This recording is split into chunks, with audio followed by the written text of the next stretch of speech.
Hello everyone, welcome back to my channel. तर इथे तुम्ही बघताय ती ओल्या काजूची भाजी आहे. हो, ओल्या काजूचीच भाजी आहे, जे गावाला मिळतात, कोकणात मिळतात आणि खूप छान अशी टेस्टी अशी भाजी झालेली आहे. तर त्याची आता आपण रेसिपी बघूया.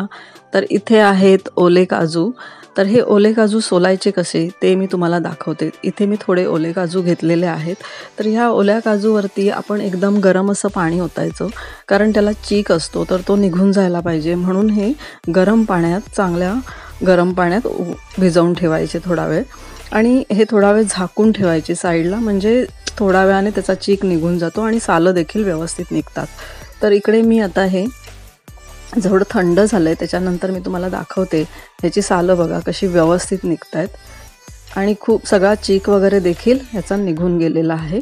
तर हे अशा पद्धतीने आपण ना सोलून घेणार आहोत आणि इझिली त्याची साल निघून येते गरम पाण्यात टाकल्यामुळे. तर हे अशा पद्धतीने सोलून घ्यायचे आहेत आणि हे कोकणात आत्ता या सीझनला मिळतात.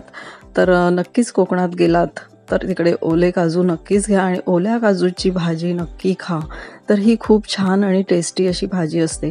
तर हे जे काजू मी काढले ते धुवून घ्यायचे स्वच्छ नंतर आपल्याला भाजीसाठी. आणि इथे मी तयारी करते. तर कांदा आणि टमाटर, एक मोठा कांदा आणि एक मोठा टमाटर कट करून घेतला आहे बारीक आणि हे धुवून घेतलेत मी काजू.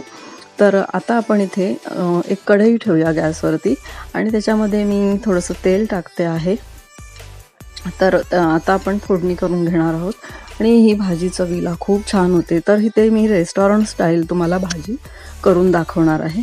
तर आता हे तेल गरम झाल्यानंतर आपण त्याच्यावरती फोडणी घालायची आहे. तर राई आणि जिरं मी फोडणीला घालते आहे आणि हिंग आवर्जून टाका. हिंगाने काय होतं, एक छान अशी टेस्ट पण येते आणि तुमच्या पोटाला बाधत नाही. तर त्याच्यामुळे हिंग नक्कीच खा, कारण काजू ही एक जड वस्तू आहे, कारण त्याच्यामुळे हिंग टाकल्याने आपली भाजी खूप छान होते. तर फोडणीला हिंग जरूर टाका. तर हिंग टाकून झालंय, राई जिरं टाकून झालंय आणि त्याचा खमंग असा वास येतोय आणि खमंग असा वास सुटल्यानंतरच आपण पुढच्या गोष्टी टाकणार आहोत. तर इथे आता आपली फोडणी छान तडतडते आहे. तर नक्कीच एकदा तरी ही भाजी तुम्ही करून बघा. खूप छान असते ही टेस्टला भाजी आणि खूप जणांनी खाल्ली देखील असेल, कारण ह्याची टेस्ट खूप छान आहे आणि मला देखील खायची होती. आणि या सीझनला मिळतात, तर वर्षातून एकदाच म्हणू शकतो आपण या सीझनला खाऊ शकतो. तर इकडे मी कढीपत्ता टाकलेला आहे फोडणीला. कढीपत्ता टाकून झाल्यानंतर आपण इथे जो कांदा कट केला होता मोठा, तो बारीक चिरलेला, तो फोडणीला घालायचा आहे. आणि हा कांदा जो आहे तो आपण छान असा गुलाबीसर होईपर्यंत परतून घ्यायचा आहे. कधी भाजीला कांदा टाकला तर तो गुलाबीसर होईपर्यंत, छान त्याच्यातून तेल सुटेपर्यंत तो परतायचा, म्हणजे भाजीची चव अप्रतिम राहते आणि खूप टेस्टी राहते किंवा खराब देखील लवकर होत नाही. नंतर टमाटर देखील टाकून घेतोय आपण आणि हे दोन्ही गोष्टी खूप छान अशा मस्त अशा परतून घ्यायच्या आहेत. नंतर आलं लसणाची पेस्ट टाकते आहे थोडीशी. तर इथे साधारण एक चमचाभर मी आलं लसणाची पेस्ट टाकलेली आहे आणि आता हे देखील आपण छान असं परतून घेणार आहोत.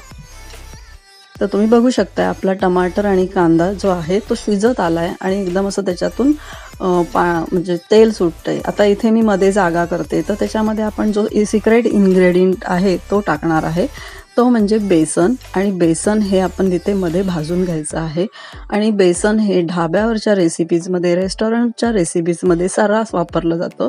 त्याच्यामुळे त्यांची जी एक टेस्ट आहे भाजीची ती छान येते आणि रेस्टॉरंट स्टाईल जे लागते.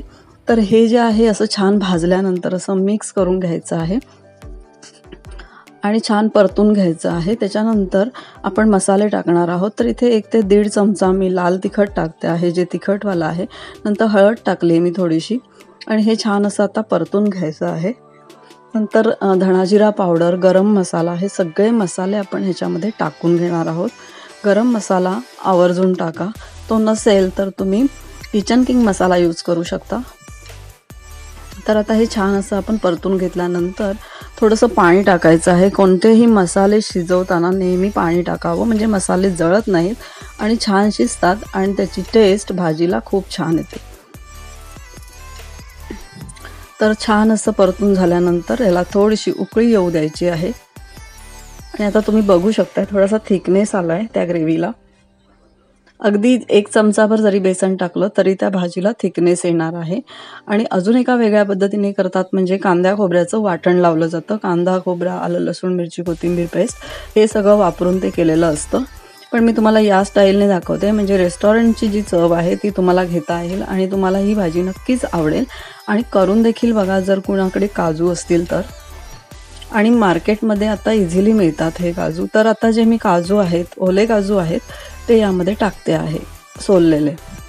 आणि त्याचे मी 2 भाग करून घेतलेले आहेत, अख्खा काजू ठेवलेला नाही आहे. तर इथे मी ते सगळे टाकून मिक्स करून घेणार आहे. त्याच्यामध्ये मी बिलकुल बटाटा वगैरे वापरणार नाही आहे. मला अशीच भाजी खूप आवडते काजूची. तर ह्या अशाच पद्धतीने तुम्ही देखील करून बघा. आणि माझे व्हिडिओ जर तुम्हाला आवडत असतील तर प्लीज माझ्या व्हिडिओला एक लाईक देखील करा, चॅनेलला सबस्क्राईब करा जर कोणी माझ्या चॅनेलवरती नवीन असतील. आणि नक्कीच कमेंट देखील करा. तुमच्या कमेंटमुळे एक उत्साह येतो, मोटिवेशन मिळते. तर इथे मी चवीप्रमाणे मीठ देखील टाकलेलं आहे. आणि छान अशी आपण आता उकळी काढून घेणार आहोत. आणि हे शिजायला काही फार वेळ लागत नाही.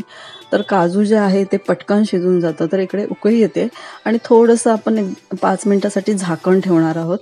तर हे बघा एक वाफ आली. वाफ आल्यानंतर आपण हे छान असं आता मिक्स करून घेऊया. आणि इथे बघा आपली भाजी तयार झाली आहे. तर मी ते कोथिंबिरीने गार्निश करते.